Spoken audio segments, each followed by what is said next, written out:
Yo, welcome back my peeps. Kamusta sa inyong lahat?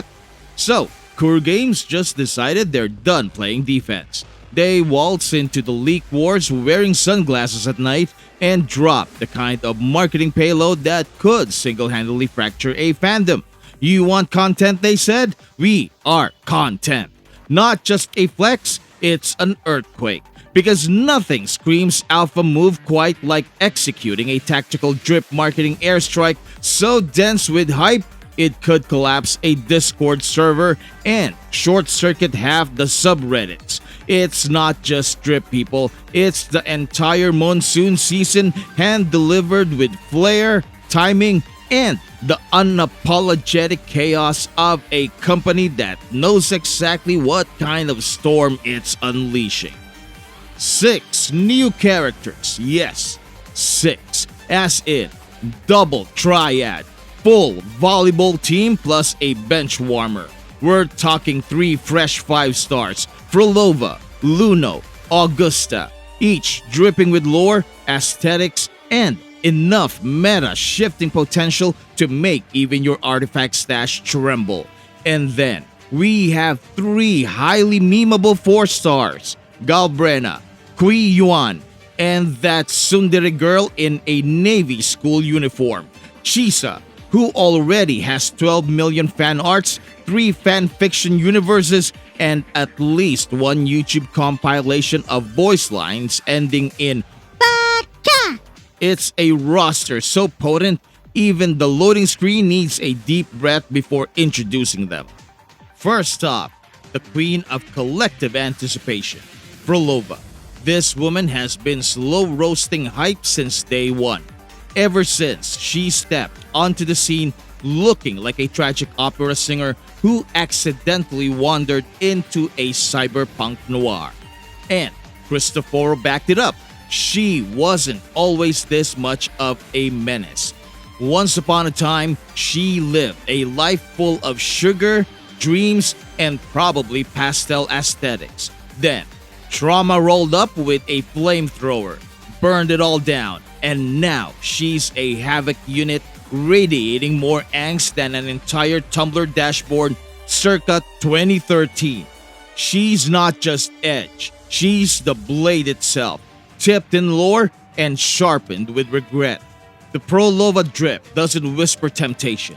It kicks down your financial door and demands alimony. If she shows up in 2.7, and yes, that's our tinfoil hat theory with 5 antennas, she's bringing emotional devastation, artistic excellence, and probably her own set of patch notes. People have waited a full year, and she's gonna be the final act of the Rinascita Ark, the banner equivalent of a Shakespearean tragedy. And the reason your credit card just winced, because she's the final exam of your financial impulse control. Up next, we have Luno, the woman, the myth, the lunar cultist mommy who's probably got a side hustle selling mooncakes and bad puns. She leads a shadowy faction of moon-worshipping lunatics or rebels who think the sun is just an overpriced spotlight, and Augusta is nothing but a glorified torchbearer. Her element could be glacial, electro, aero, or maybe the collective tears of those still praying to pull Jinshi. But honestly though, her design has everyone scratching their heads. Is she Jian's long-lost sister? Maybe a cousin? Or did Jian somehow time traveled, returned fabulous, and brought a whole new level of lunar sass? We will know soon enough. Then, there's Augusta, who's the human equivalent of a solar flare wrapped in battle armor. She's got that sun-themed warrior queen energy so potent, you half expect her to give impassioned sermons on the battlefield and autograph scorch marks with molten lava. Element-wise, some swear she's fusion, others are bracing for Havoc Round 2. Because why not toss another blazing match onto the bonfire of Havoc Chaos? And then, we have our 3 4-star flavor enhancers. Galbrena, who looks like she's an electro-coated wanderer whose color scheme screams I shock things and I know it. Whether she's making a triumphant return to Septimont or just grew weary of aimless drifting and figured it was time to audition for the next blockbuster collab, one thing's for sure. She's here to electrify both the lore and the meta. Next is Quiyuan. He's got a samurai aesthetic, a calm expression, and probably a tragic backstory tucked inside his sleeve. If he's arrow and not the erosion type, Jian mains are going to foam at their mouths. If he's got arrow damage and heavy attack buffs, we party hard. If he is indeed Havoc, well, get in line. But please, Kuro, not another Havoc. That element is starting to look like it's running a monopoly. And finally, the navy uniformed tsundere girl known as Chisa. Though, let's be honest, most of us just know her as the one with the attitude and the screenshots.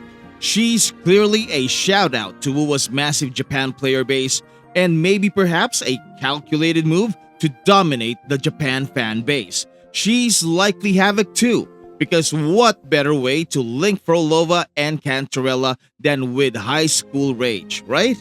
Quiyuan and Chisa are rumored to hail from the new federation, teasing us with a tantalizing glimpse of the chaos and surprises awaiting in version 3.0, assuming we survive the journey there in one piece.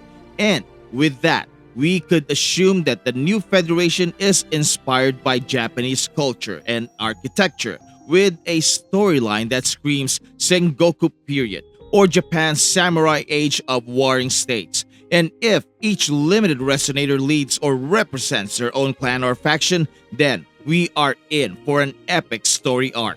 So yeah, Kuro Games didn't just leak themselves, they opened the floodgates, kicked the door off the hinges, and marched in wearing a trench coat made of NDAs. Equal opportunity leakers? Absolutely. This was less a drip and more a monsoon of marketing chaos. And honestly, if the leakers were going to keep eating, Kuro just decided to become the head chef.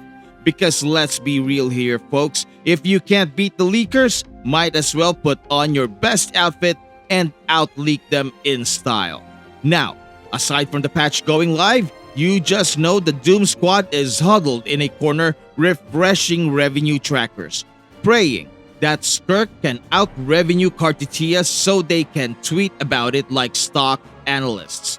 But honestly, who even cares anymore?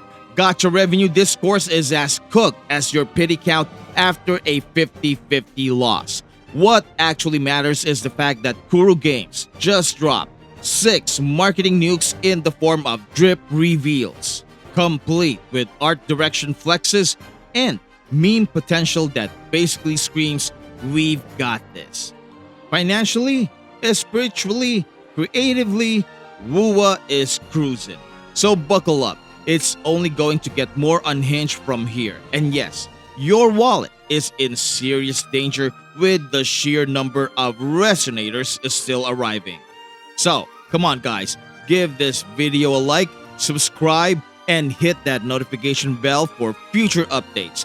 Thank you so much for watching, maraming salamat po, and I will see you in my next video. Goodbye!